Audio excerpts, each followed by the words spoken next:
What up, guys?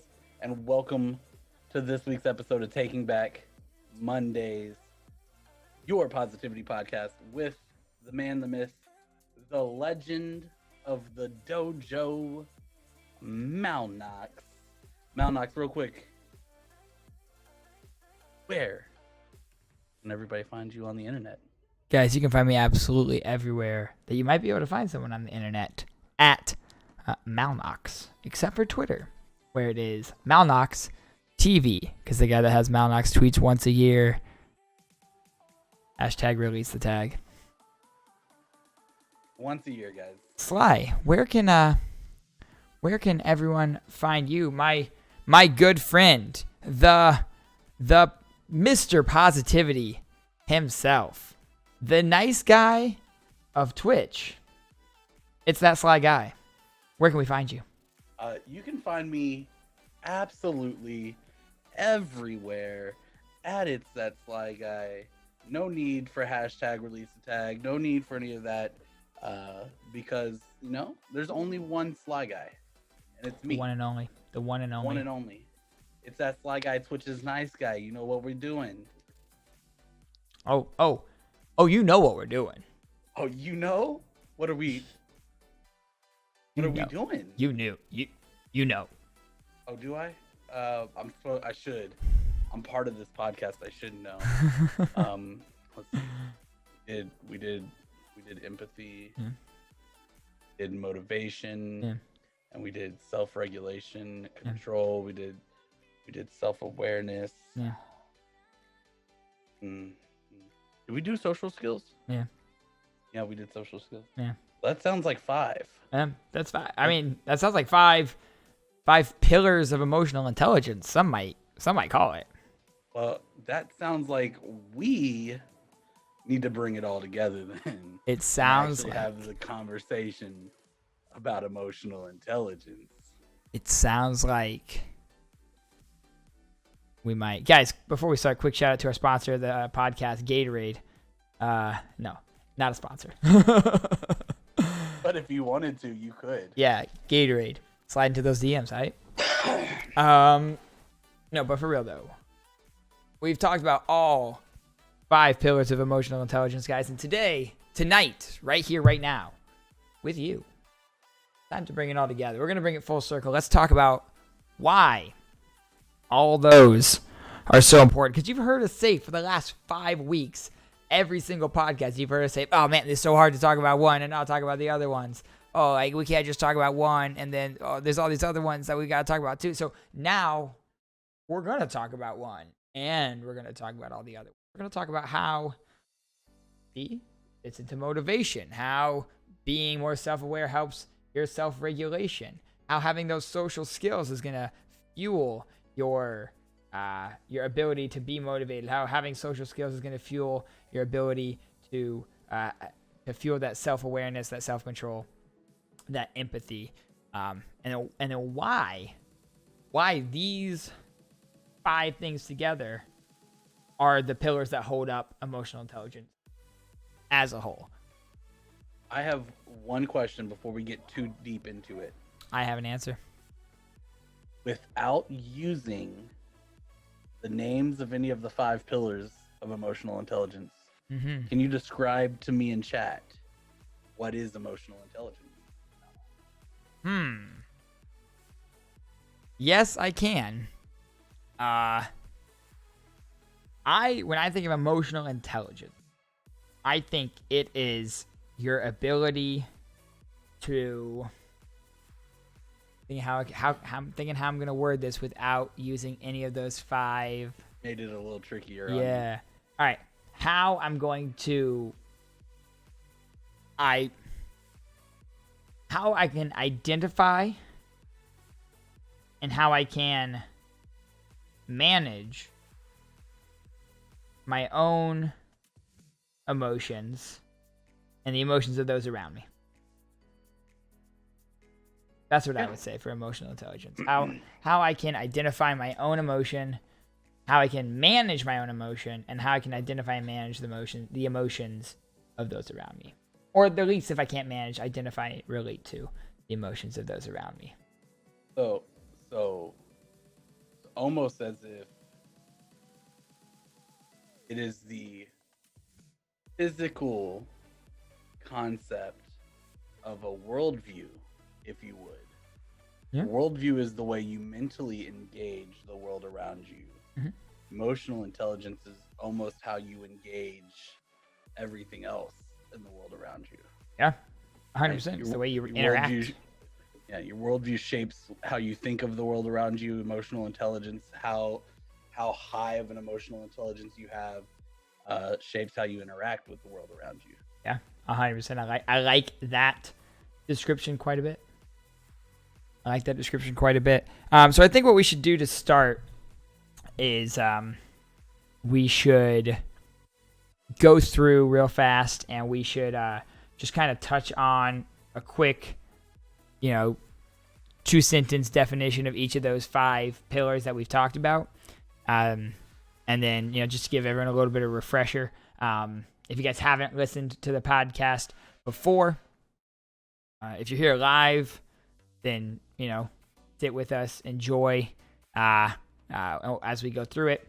If you're watching later on YouTube, or if you guys are listening on podcast right now, feel free to hop on back through, guys. We got all the other ones up there, so you can hop on back through, and you can catch up on the conversation as it's been so far.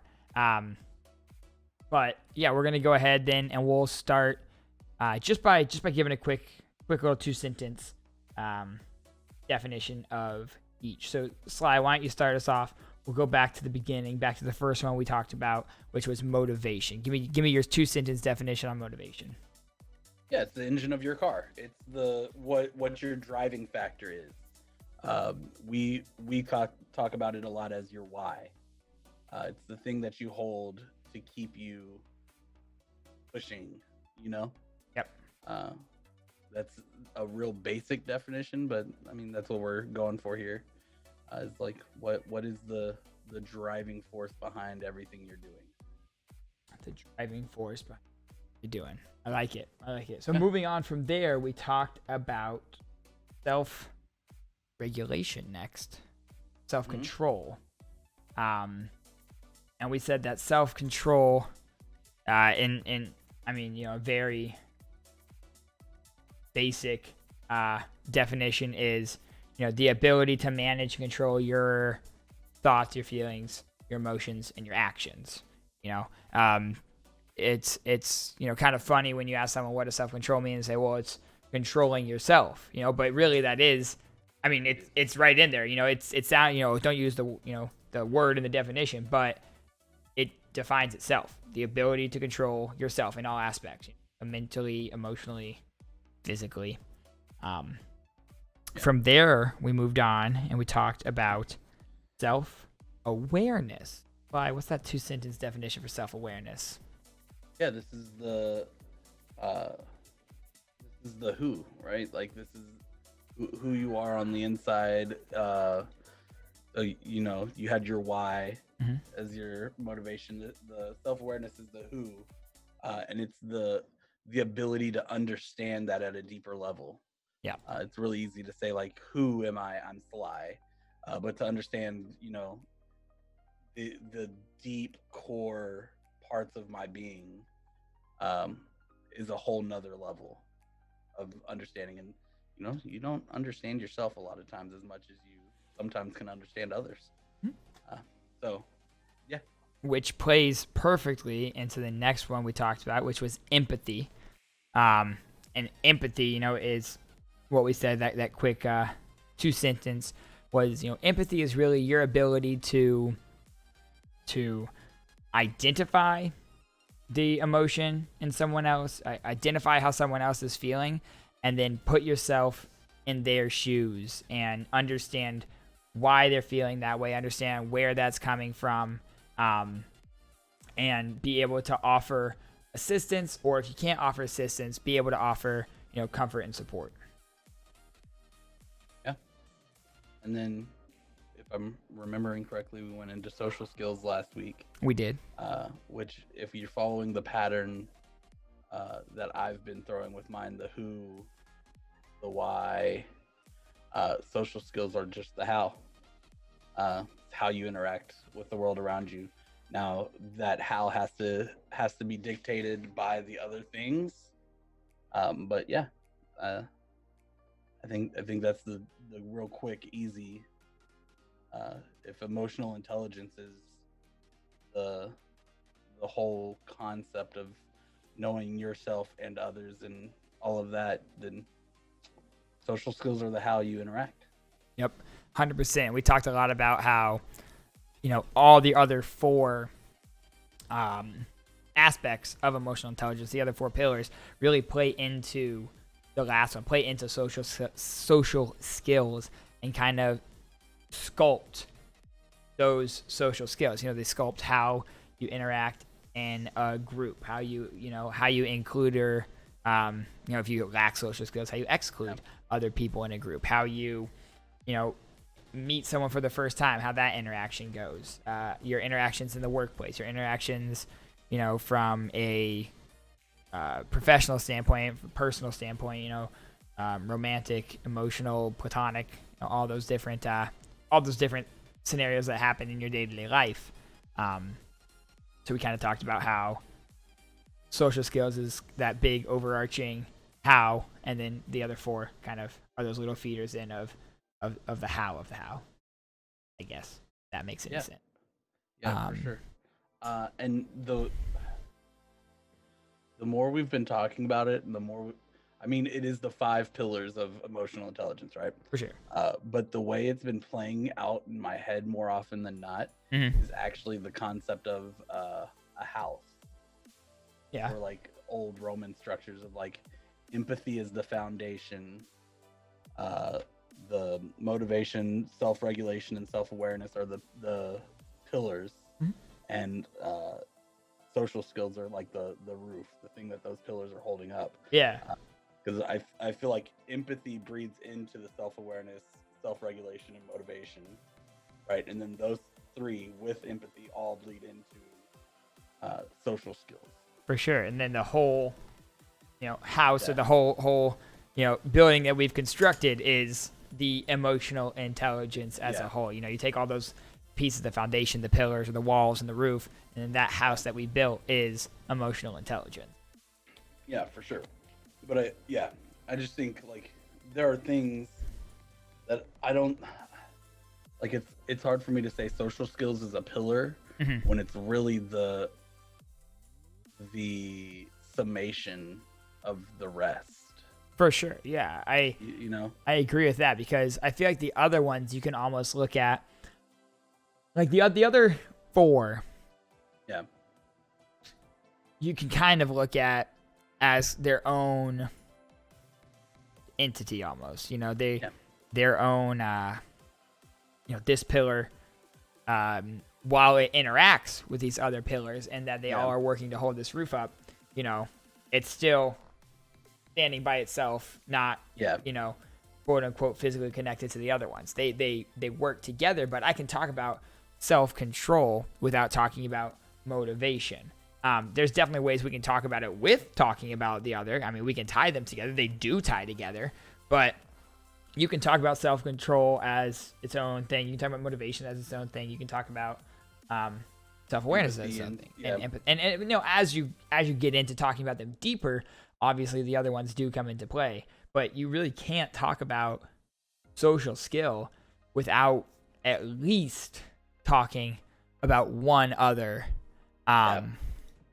At least one other, because it just doesn't work. You can't say, you can't talk about the way that you interact with someone else without talking about the empathy that you have or don't have. The way that you talk to someone depends on the amount of empathy that you have. The way that you interact with other people depends on the self-awareness that you have. Yeah. So social skills 100% are dependent on those other ones, and I agree with that. Yeah. 100. That's my little rant for the day. Yeah. No, I like that. As we've been talking about it, it's been kind of building more and more in my mind. But rant over. We're moving on to emotional intelligence. How do we tie a bow on something that's such a big conversation? And it is It is a big conversation. But I think that when you're looking at emotional intelligence, what you're really looking at is how do you project or use your emotions and your feelings and your thoughts in a positive way, and how do your emotions positively affect the world around you? And if we're talking about lack of emotional intelligence, then emotions can negatively affect the world around you.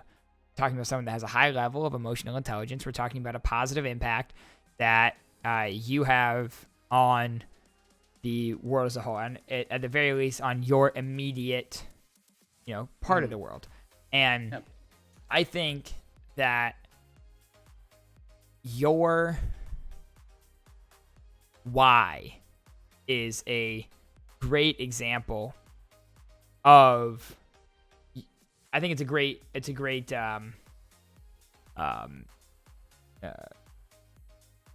the words escaping me, but it's a great, validation, I guess I would say, of your emotional intelligence. And for those that don't know, why don't you remind everyone of what your why is, Sly? Oh, the basic concept of like when I die, and they're putting me in the grave, I want people to be able to say he's someone who loved really well. Like people felt loved and included when they were with him or talking to him, or just in general. Yeah. And I think that right there just shows, the potential that people have to have their emotions positively affect those around them, and goes to show what, how you utilize the emotional intelligence you have to do good and to be a positive force to the people around you. Everything that you're doing is about, wanting people to feel loved and wanting people to know that they are loved when they're in your presence. And that is, I think, indicative of a very high level of emotional intelligence, because, the things that you're doing are all about that positivity, and all about, including other people, all about being aware of how your emotion right now is affecting those around you, being aware of how you are making other people feel, and in doing so, being aware of how those people are feeling, so that you can pivot or you can change the way that you're interacting with the world to better bring about the result that you want. And your motivation is your why. You're utilizing empathy through reading other people, and you're utilizing self-awareness by being aware of how your emotion is affecting those other people. You're utilizing self-control by making sure that you're not, trying to do anything that's going to negatively affect the people around you. Your social skills, interacting with those people. That is, that is emotional intelligence. That's basically that's what we've been talking about. And just in talking about that why, we can easily see how all 5 of those parts slot into that. Yeah. I think the other thing that, as I've been kind of coming up with concepts about emotional intelligence and how to grow in it, how to build in it, I equated it to, I'm a coach. Mm-hmm. Obviously, I'm a very out of shape coach, but I'm a coach, which Mm-hmm. means I have some sort of understanding of how the body works, and how working out and all of that goes. You are a certified ninja. Yeah, he's a certified 4th degree black belt. That is true. He's got degrees on top of degrees on top of how he could kill you. And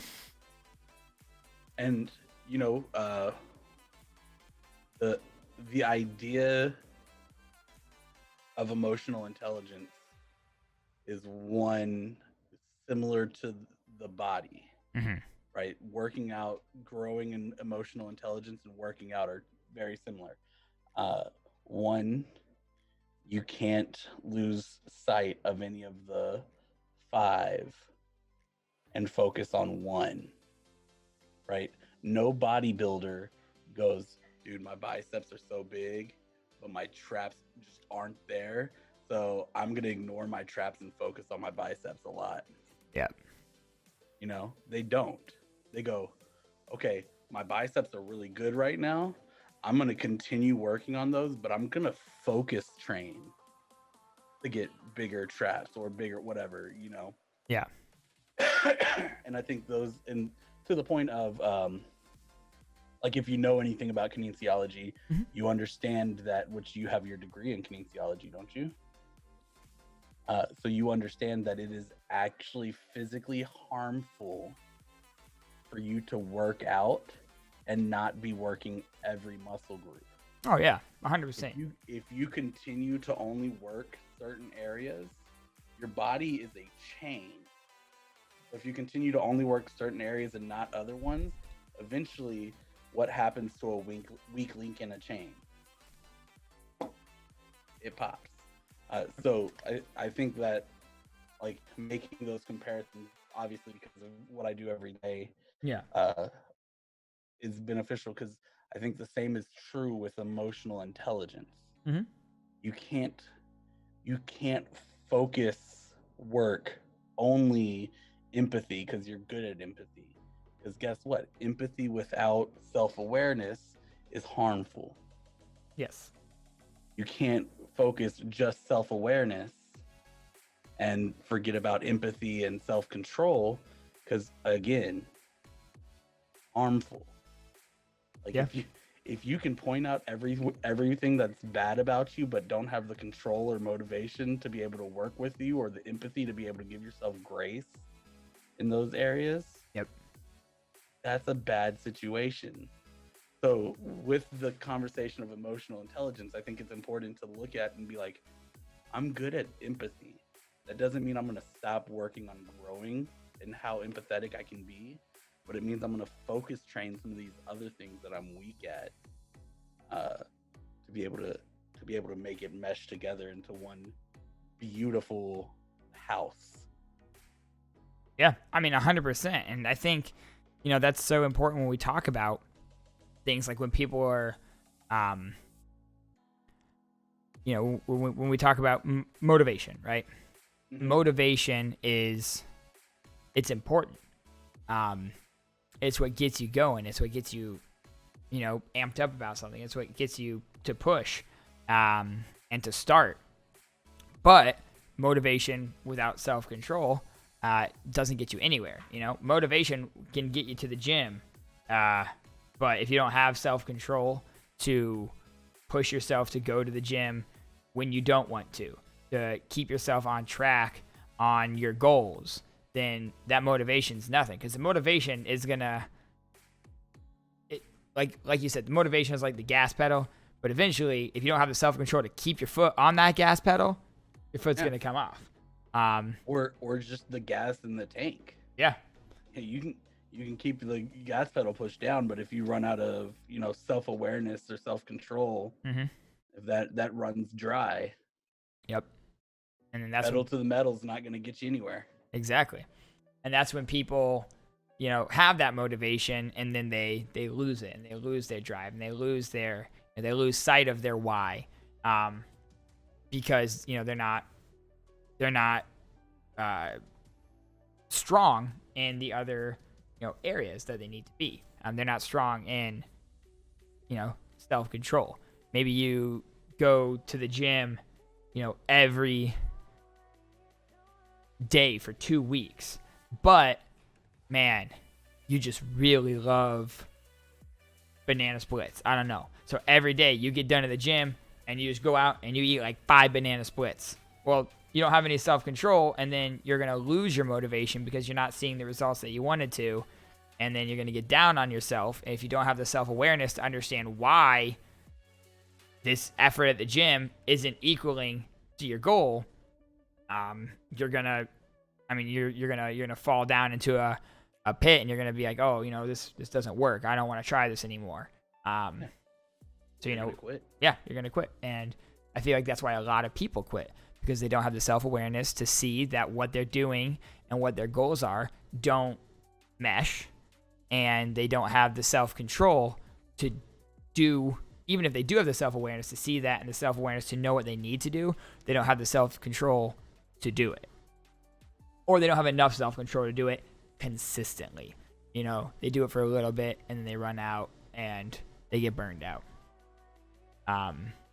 To give you an idea for real life. Yeah.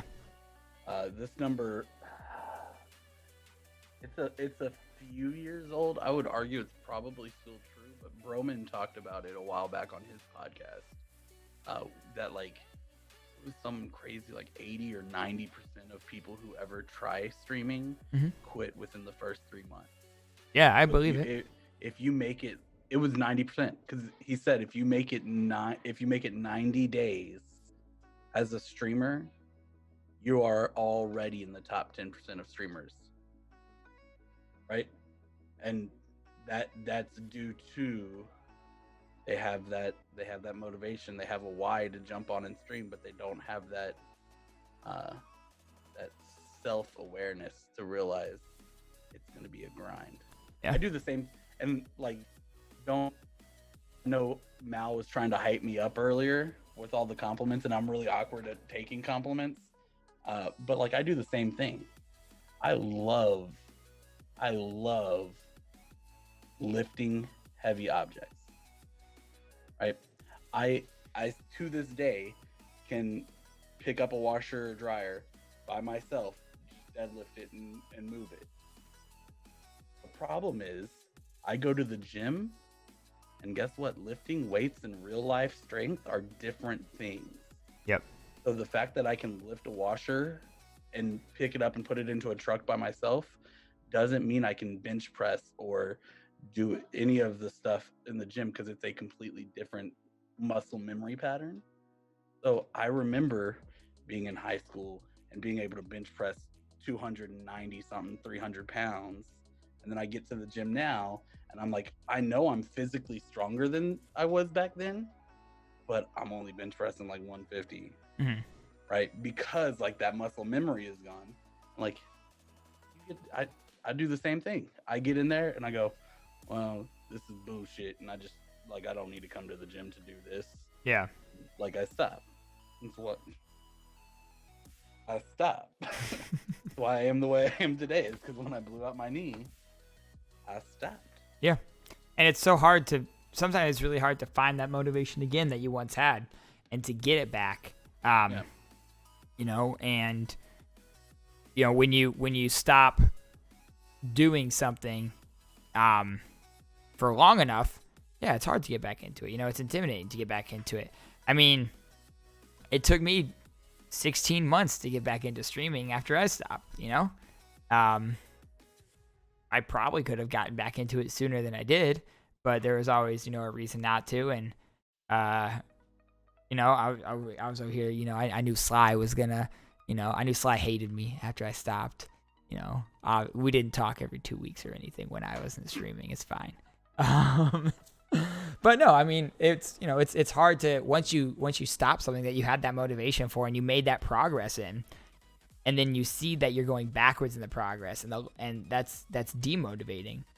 And then the longer you wait to get back into it, it's more demotivating and more demoralizing. And then it's just a cycle of you're demotivated or you're unmotivated because you're not making progress, and then you go backwards and you're more unmotivated, and then it just keeps happening and keeps happening until you find something that's going to push you. I mean, same thing with me. I was religious, consistent in the gym for 2 years, and then this happened. This 2020. Yeah. And I've been really inconsistent going to the gym recently because it is hard to find motivation. And for a while I couldn't go to the gym, and I didn't have any motivation to work out at home.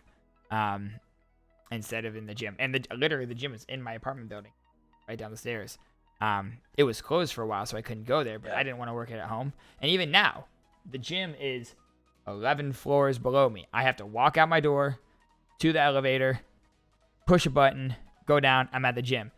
I still have trouble getting down there some days. So, it's hard to get that motivation back. And I think when you have your why and when you remember your why and when you think about why you started something, where you were trying to get, that is way more effective than any motivational or inspirational quote that we could give you. Yeah. You have to remember why you're doing it for you. You have to remember why you wanted it in the first place.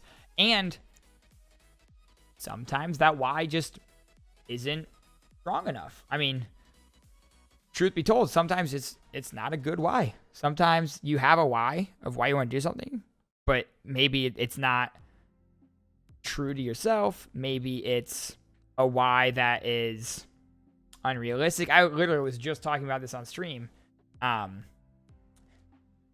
People that start streaming and the only thing they have in their About Me section is a donation link, a Cash App, a Venmo, a PayPal. People do this for a career, and there's absolutely nothing wrong with making money streaming full time, asking for, tips, asking for whatever, donations from your community. I would love to do this full time one day. But if your why is I am starting streaming because I want to make millions of dollars. I'm starting streaming because I want to be, because I've seen other people that make a lot of money on streaming and I want to make that money too. You're not going to be successful, and people are going to see that you're just streaming because you want to make money. You're not, streaming because you want to build a community. You're not streaming because you want to share exchange of ideas and information with like-minded people. You want to have fun. Even if you just want to have fun and hang out with people while you're streaming, that could be a fine why. But if your why is like, I'm doing this. Now, I'm not saying your why can't be, I'm doing this to make money, but I feel like it has to be deeper than that. It can't be, I'm doing this just because I want money. Yeah. And that's with any job. If you're only there because it's a paycheck, you are not going to give it 100%, and you're not going to be as successful as you could be at that job. If you get to the point in a job where literally you are going there every day just because you need to collect a paycheck to live, you are not going to give 100% to that job. You're not going to be as successful and push yourself as hard as you could at that job than if you were doing something that you truly loved and truly felt a push towards. And we got off on a tangent here, but that's okay, because that's what this is about. This is about a conversation. But I think the tangent is important to the conversation that we're having. For sure. Which makes it not a tangent. Because I think if we're having the conversation of emotional intelligence, then the conversation of how all five of them work together is what that is the essence of what we're talking about. Very right? True. Your why, your how, your what, your who you are, your who other people are, all of that has to come together in a way that makes sense for you. Yeah. And in a way, so we're going to talk about we're going to talk about working out. We're going to talk about streaming. We're going to talk about different things because you may not be somebody who's ever worked out in your life, and workout reference don't make sense to you, but you love streaming, so that reference may make sense. Very true. Different people learn different ways, so we're going to talk about the concept in as many ways as we can.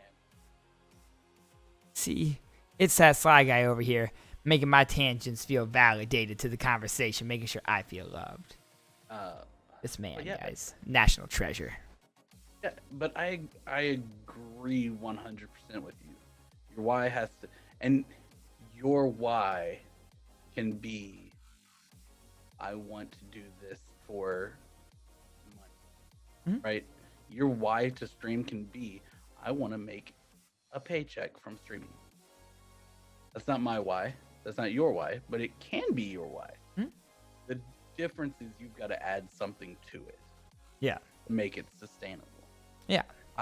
I want to make streaming I want to make a paycheck from streaming. That way I can be at home and spend more time with my child. Yeah. Instead of going to work for, 60 hours a week. But you've got to add something to it to make it sustainable. Exactly. Right? Because if you're just in it for a paycheck, that doesn't happen overnight. That doesn't happen quickly. Some people, they pop off, they blow up.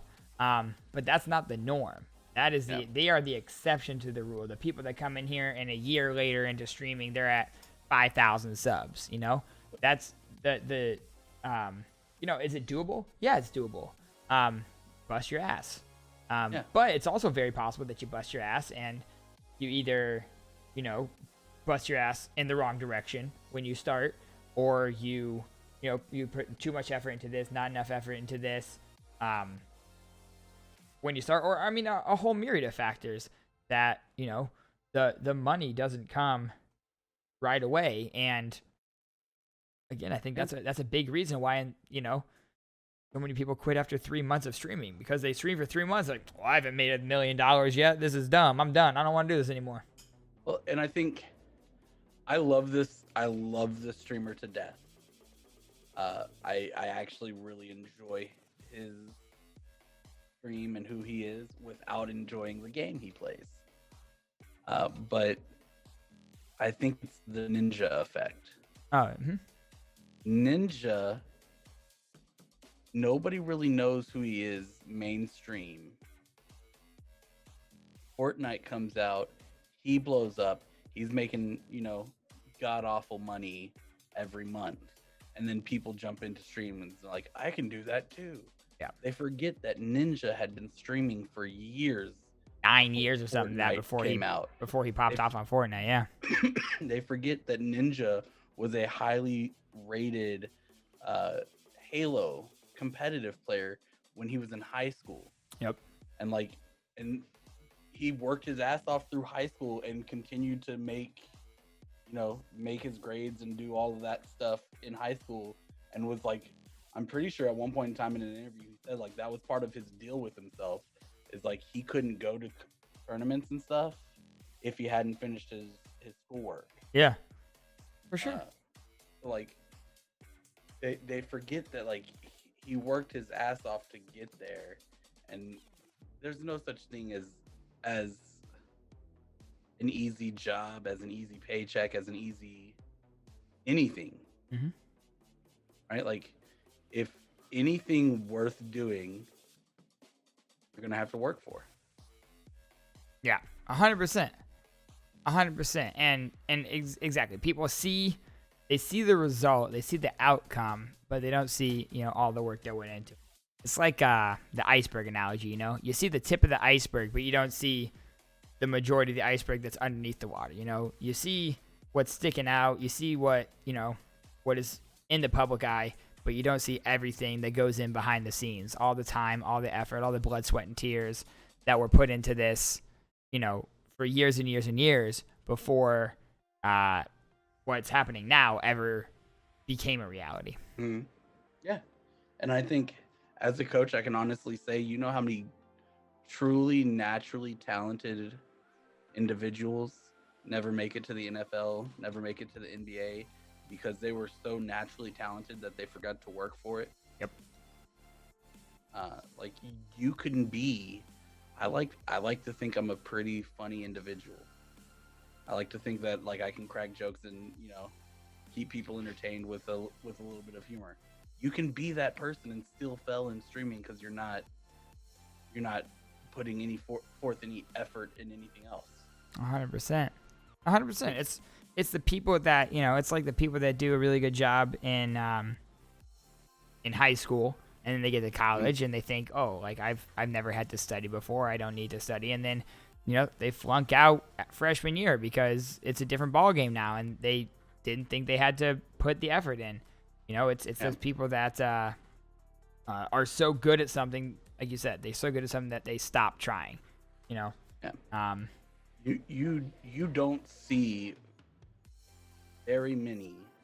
There are a few, but typically there's something in their story.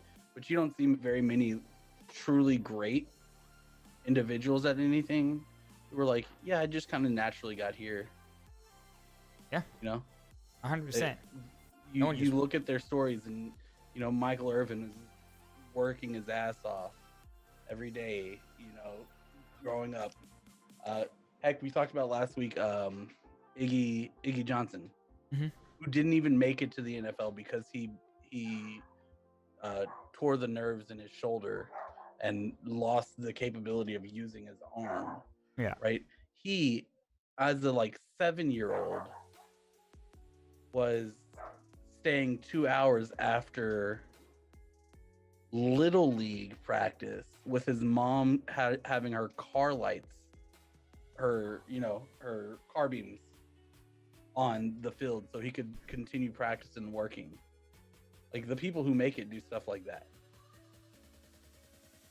Yeah. The people who make it have that motivation, have that driving factor, and they're self-aware enough to say, I may be good, but I can be better. Right? Like, all of y'all see Mal, right? Mal streams 5 days a week, 4 days a week, right? Five, yeah. Thursday and Sunday you take off. Mm-hmm. And then his stream's great, right? He's funny. He's always got some cool graphics on. Y'all don't see the hours on end that he works on graphics, and that he works on editing videos for YouTube or for Twitter or for TikTok or for Instagram. You don't see all that stuff, but that goes into him being better in who he is on stream, right? Right? You don't get to see all of that. So you think, oh, Mal's just this awesome dude who throws out content everywhere and it's super easy for him. I could do that. I can't do that. Yeah, you can. Sly's better than me, don't worry. I am so bad at hey Mal. Ask me how many Taking Back Mondays I have up on my YouTube. Why? How many Taking Back Mondays do you have up on your YouTube? Well, how many have we done right now? This is number 6. Oh, I've got 1.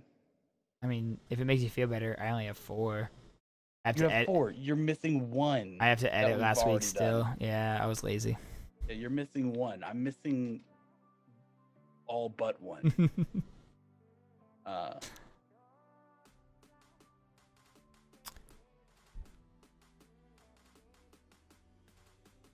Sorry guys, the question just came up in chat. Let me. Yeah, we're both sitting here reading it oh yeah. My dyslexic ass is reading it again. let me read this out loud. Okay, yeah, go ahead. Would you say most lack the self-awareness and dedication to handle the failures and struggles they encounter as they work to become successful?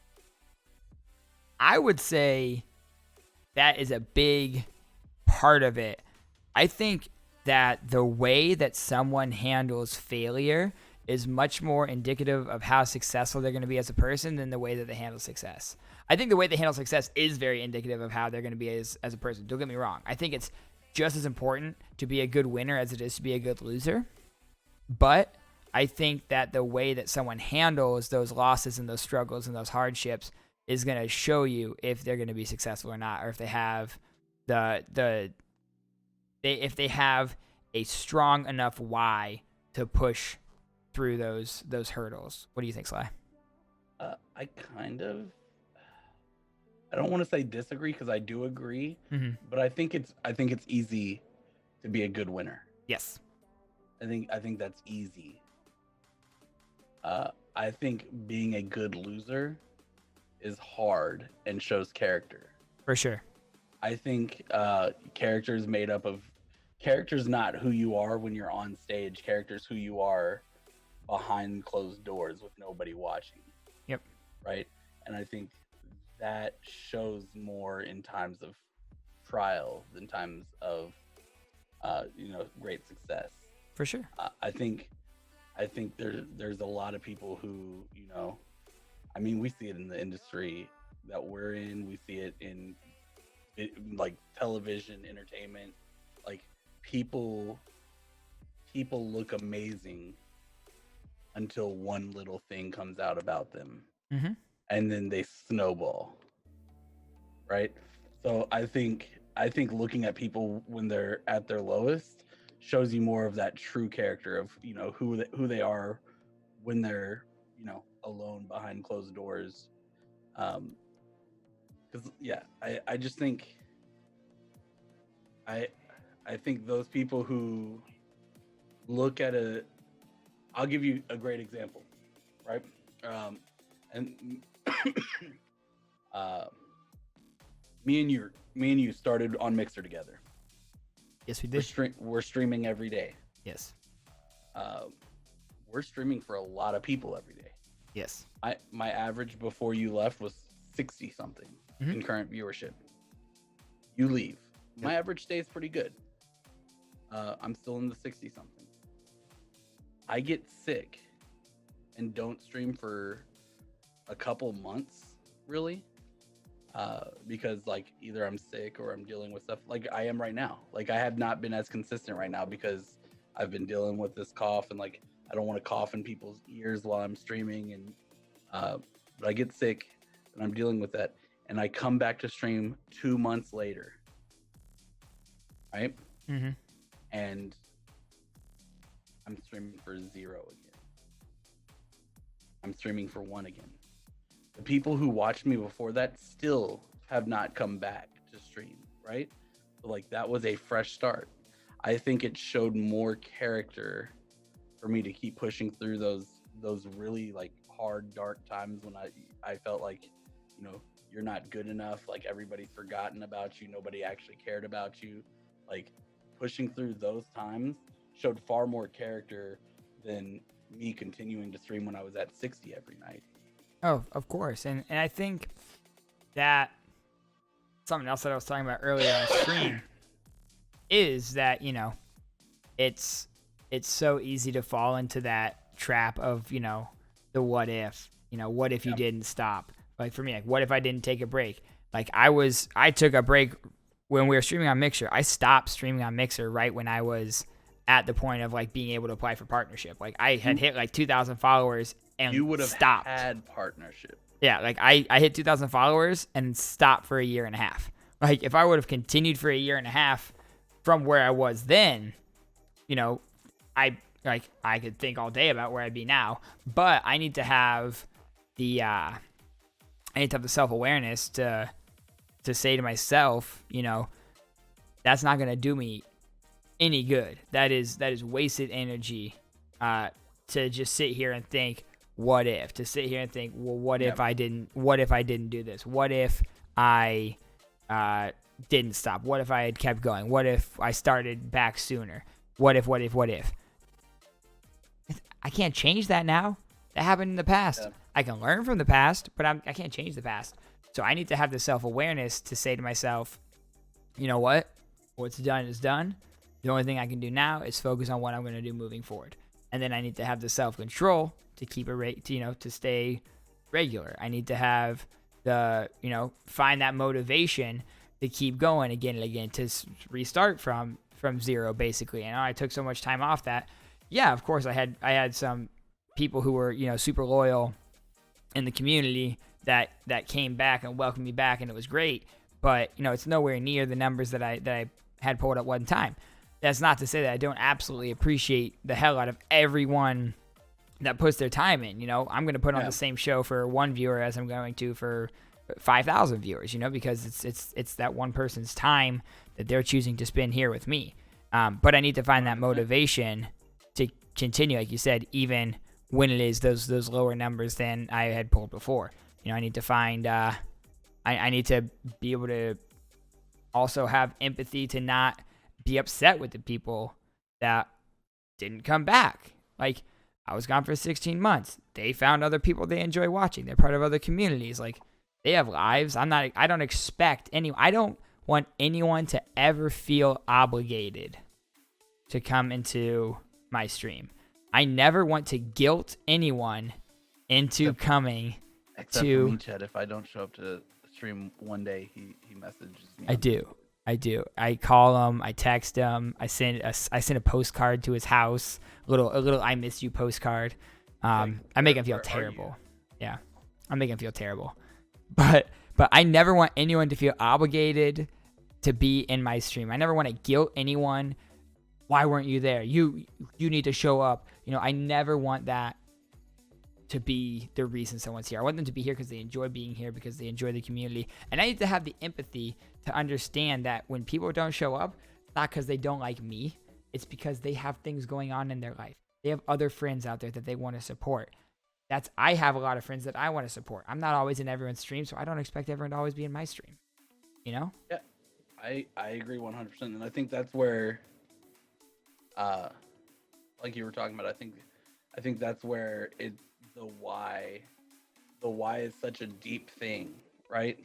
Like, it's when I came back from being sick, like, if my why wasn't as strong as it is, right? If my why, like we've talked about it a couple times, I had a student take their life because they felt like they were alone, right? So my why of streaming is to be a place where nobody has to feel like they're alone. They always have somewhere they feel like they can go, and there's a community built around them, right? That is my why. If my why wasn't that deep and that strong, when I came back from illness, I'd have been done. Yeah, right. 100%. Done. If your why wasn't as strong as it is when you came back from being gone for that 16 months and you weren't streaming for 60 people like we were before, it'd have been done. And I think that's where it takes I think I'm gonna take a timeout. I know we're doing the YouTube video, but I'm gonna take a timeout because I think we just got the double. Britt, thank you for the raid, and Tired coming in on Malnoxx. Tired Wifey, thank you so much. Also, Lotness TV over there. Thank you so much for that raid, guys. Yes, all the love. We got to take a second to say hi. That's why video editing exists. I'll clip this part out for the YouTubes. But guys, thank you so much for YouTube because I'm not that talented. I'll send you my clip. Don't worry. But thank you guys so much. I appreciate all the love. Lotness, Tired Wifey, Britt the Brat, guys. Make sure you guys show all of them all that love. I almost choked when I thought Tired hit you and then Britt hit me right afterwards. I was like, hold on. That seems a little. But yeah, back to the conversation that I think that showed the impact of your character, of your why was bigger than the issues that you were having. For sure. But yeah, I think that's a huge part of it, right? So, Keerless, I think that to go back to what started this whole thing, right? Your conversation, would you say most people lack self-awareness and dedication to handle the failures and struggles they encounter? I don't necessarily think it's a self-awareness thing. I think it's most people look around at the issues around them and see issues that are bigger than their why. And that's why they quit. If you look at the issues around you and see your why bigger than the issues, then you're great. That's the reason people quit.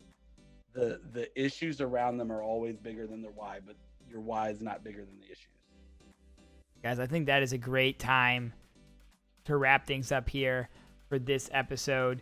One more time, Sly, go ahead and tell the people where they can find you. It's that Sly Guy, absolutely everywhere. And Mal, where can they find you?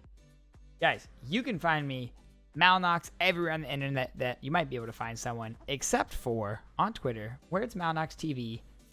Hashtag release the tag. You tweet once a year. You don't need it, okay? Okay. Guys, if you haven't already, make sure you check out It's That Sly Guy over on Twitch, putting out that fresh content. And, guys, emotional intelligence. You can work on things. You can always get better at something. You can always improve. You can always change something. But the one thing you can never change is that you can drop that Twitch Prime sub on It's That Sly Guy for free. Link your Amazon Prime account to your Twitch account and go free subscribe to It's That Sly Guy. Do it right now. What are you waiting for? Hold on, wait. Guys, wait, hold on, wait. I'm gonna wait. I'm gonna spell it for them. I'm gonna spell it for them. So if you're looking to find, all right, you should be done now. Go. Sly Guy. If you're looking to find It's That Sly Guy, like Mal just said, it's twitch.tv/MALNOXX. Don't listen to this man. So go drop that Twitch Prime sub. Don't listen to this man. Twitch.tv/MALNOXX. But for everybody listening to this later on podcast or on YouTube, as always, we love you guys. Don't forget to love each other and be characters that make an impact on the world you're living in, because the sun will rise and we will try again. Peace out, y'all. Bye, guys.